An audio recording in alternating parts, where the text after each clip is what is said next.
بسم اللہ الرحمن الرحیم۔ ناظرین، آج ہماری گفتگو کا موضوع یہ ہے کہ دور حاضر میں مسلمان حکمران کو کن باتوں کا خیال رکھنا چاہیے اور بطور مسلمان اس کا دین اسے کس طرح سے رہنمائی کرتا ہے کہ وہ حکومت کرے، سیاست کرے یا اسی طرح دیگر انتظامی امور کو بہتر طریقے سے چلائے۔ ہم اس حوالے سے رہنمائی بھی نبی کریم صلی اللہ علیہ وسلم کی سیرت کے اس پہلو کہ آپ صلی اللہ علیہ وسلم بطور ایک عادل حکمران کے اسی سے ہم رہنمائی لیں گے۔ سب سے پہلی بات یہ ذہن میں رکھنی چاہیے کہ عدل و انصاف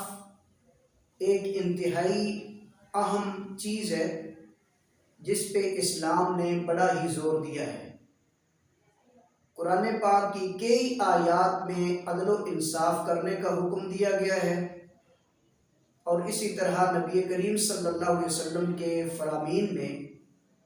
عدل و انصاف پہ بڑا زور دیا گیا ہے۔ اللہ تعالیٰ نے اپنے پیارے نبی صلی اللہ علیہ وسلم کو یہ حکم دیا کہ آپ جب بھی ان کے درمیان کوئی فیصلہ کریں تو اسے انصاف کے ساتھ کریں۔ ان اللہ یحب المقسطین، بے شک اللہ انصاف کرنے والوں کو پسند فرماتا ہے۔ آپ صلی اللہ علیہ وسلم جب مدینہ طیبہ تشریف لائے تو آپ نے پہلی اسلامی نظریاتی فلاحی ریاست کا قیام عمل میں لائے اور اسے قائم کیا اور اپنے چند مبارک اقدامات سے اس ریاست کو آئیڈیل اور پوری دنیا کے لیے ایک ماڈل ریاست کے طور پر پیش کیا۔ اور آج بھی جو کامیاب ریاستیں، جو کامیاب سلطنتیں ہیں، ان کی بنیادوں کو اگر دیکھا جائے تو وہی بنیادیں ہیں جو رسول اللہ صلی اللہ علیہ وسلم نے قائم فرمائی تھی۔ آپ صلی اللہ علیہ وسلم نے بطور عادل حکمران کے ہمیشہ انصاف کو پیش نظر رکھا ہے اور اللہ کے قوانین میں کسی کو برتر یا کسی کو کمتر خیال نہیں بلکہ مساویانہ طور پر اس کو دیکھا ہے اور اپنے فیصلے صادر فرمائے ہیں۔ ایک دفعہ ایک بڑے خاندان کی عورت نے چوری کی اور لوگوں نے یہ سمجھا کہ اگر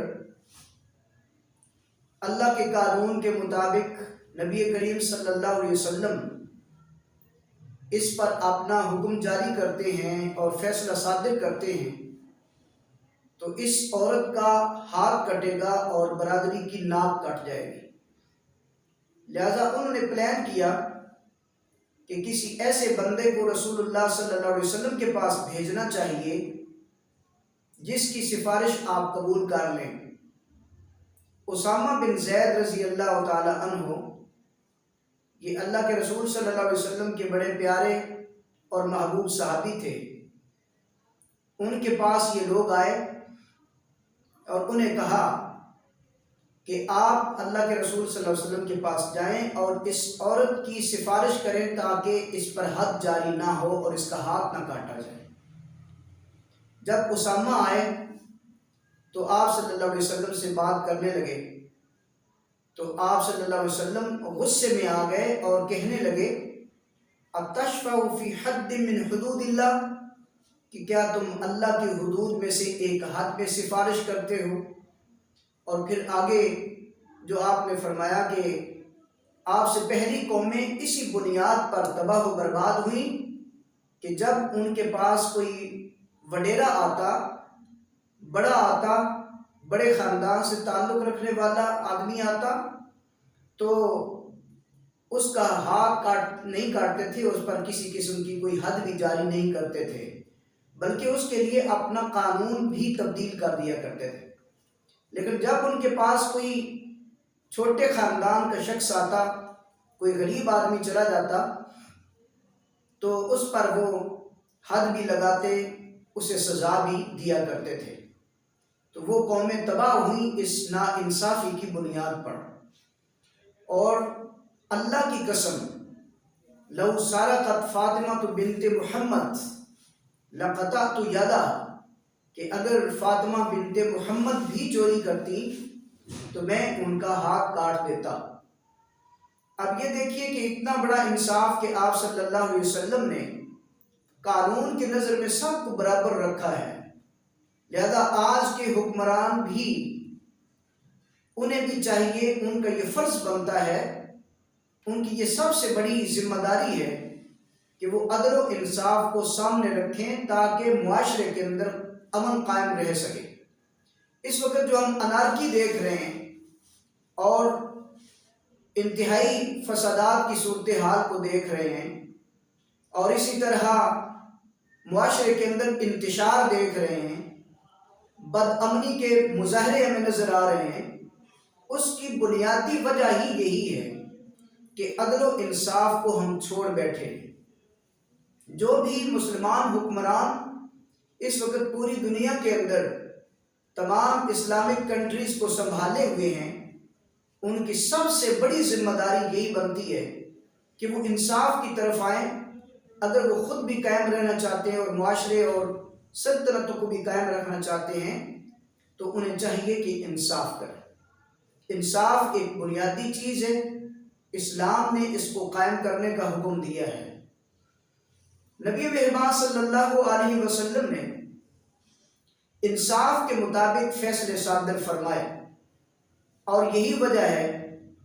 کہ آپ صلی اللہ علیہ وسلم کی سیرت کے کئی پہلو ہیں، اور ان پہلوؤں میں سے ایک پہلو عادل حکمران کے طور پر بھی ہے۔ آپ صلی اللہ علیہ وسلم کی اس قائم کردہ ریاست کی بنیادیں آج دنیا کی ترقی کا باعث ہیں۔ آپ جب مدینہ تشریف لائے تو مدینہ کی صورتحال کو سامنے رکھتے ہوئے آپ نے ایک امن معاہدہ قائم کیا جس کا نام میثاق مدینہ ہے۔ اس میثاق کی، اس معاہدے کی